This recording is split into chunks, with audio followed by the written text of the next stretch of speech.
Okay, let's dive into this. Welcome to today's explainer. Today we're taking a truly fascinating journey, both literally and figuratively, straight down into the deep ocean. We're going to explore a world that honestly feels completely alien to our own.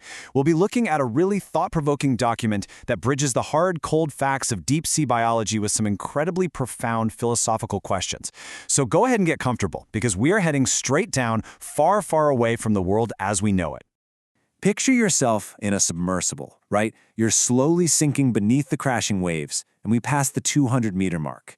At this depth, the ocean is already completely transforming right in front of our eyes. Those vibrant, sunlit waters at the surface? Yeah, they're rapidly becoming a distant memory, just fading away into this murky twilight. The temperature is getting seriously chilling, the familiar marine life is thinning out, and the light from the sky above is aggressively slipping away. Down we go to 500 meters. The tension really starts to build here. The crushing physical pressure of the water above us grows immense. It's like this invisible, suffocating weight that would instantly shatter most surface vessels. Down here, the environment shifts decisively. We are entering a realm of absolute black. It feels entirely lifeless, freezing cold, and just utterly empty. And finally, we plunge into the true abyss. We're now 1,000 meters deep. Think about that, a full kilometer beneath the ocean's surface. This is a depth that is completely, permanently untouched by the sun. The solar energy that powers almost all life on Earth, it simply doesn't exist down here. By all conventional logic, this place should be a dead, featureless void. So yes, it's incredibly dark, but as our source material brilliantly points out, it's actually not dark at all. I want to dramatically break this illusion of emptiness for you. Despite the complete and absolute lack of sunlight, this extreme underwater world is shockingly full of illumination. It just, isn't coming from the sky above. Let's move to Section 1, Unexpected Lights in the Deep Ecosystem, and see how this builds. During from incredible deep-sea research in the Bahamas, scientific discoveries completely challenged our basic assumptions about the dark ocean. Professor Sanke Janssen from Duke University, along with his research team, made a staggering discovery. A full 1/5, 20% of bottom-dwelling sea creatures emit their own light. I mean, 1 in every 5 creatures down in this pitch-black abyss is literally functioning as its own light bulb. That is a highly active, heavily illuminated ecosystem generating massive amounts of bioluminescence. Professor Johnson described the scene with just pure wonder. He noted that it's a world of little blue flashing lights in the water and green lights going off whenever something on the bottom is touched. Just imagine seeing that for the very first time. But what the source document heavily emphasizes here is that these lights are not just beautiful, random fireworks meant to put on a visual spectacle. Not at all. They're highly calculated, absolutely essential tools for survival. Which brings us to Section 2, Survival Strategies, where every light has a purpose. We're pivoting now from that beautiful scenery to the ruthless, tactical biology of the deep sea. Down here, light is both a weapon and a shield.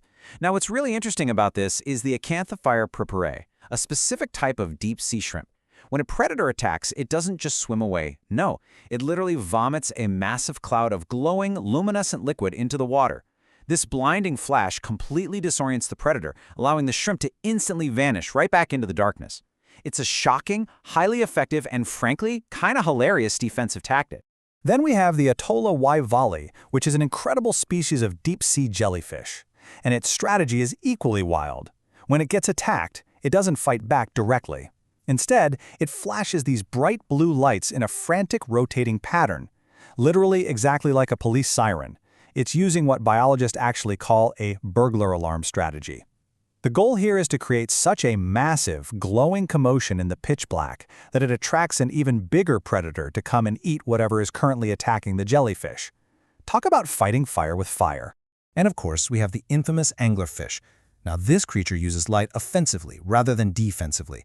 It actually possesses a biological fishing rod extending right out of its head, tipped with a glowing lure that is powered entirely by light-producing bacteria.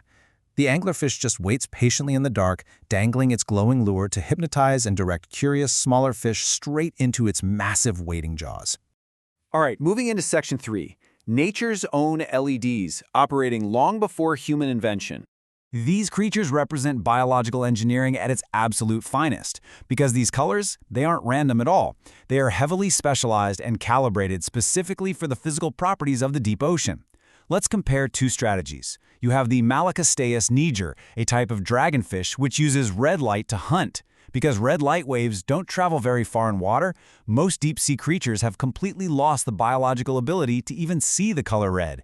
So this dragonfish essentially has an invisible sniper scope, hunting its prey completely undetected. Now contrast that against the blue light used by other creatures, which travels much farther through the water and is used primarily for wide-range alarms and calling for help. So, the crucial point here is that the ocean operates on a very strict, biologically programmed color code.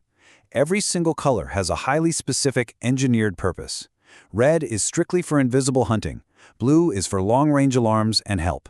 Green is often a direct, immediate reaction to physical touch on the ocean floor. It is just a wildly sophisticated, color-coded communication system operating effortlessly in absolute darkness. And we actually see hints of this technology even near the surface. The source document connects this alien world to something you might have even seen yourself, the blue glowing plankton, what's known as yakamos, often seen washing up on beaches at night, act exactly like clear, beautiful LEDs. But remember, these natural, biological LEDs have been flashing at the bottom of the ocean for millions of years, way before human beings ever conceptualized or invented the light bulb. Let's transition to Section 4, the source of light, and a very deep mystery. So what does all this mean? Where does this leave us? Well, the source text now makes a smooth pivot from biological science into philosophical reflection. It neutrally frames its logical conclusion by asking us to ponder a series of existential questions. Who gave them this light? Who chose these specific, highly functional colors? Who designed every single one of these intricate survival strategies? Really, how does such complex, purpose-driven technology exist in a place completely isolated from the sun? The document answers these existential questions by citing a verse from the Quran, Surah An-Nur, verse 35. It reads, "Allah is the light of the heavens and the earth." And this brilliantly illustrates the text's specific framing, directly linking the biological wonder we've just been exploring to its core concept of divine design. It leaves us with this final thought to reflect upon as we finish out this explainer. Even 1,000 meters deep, down in a realm where the sun's rays have literally never touched, there is life and there is light.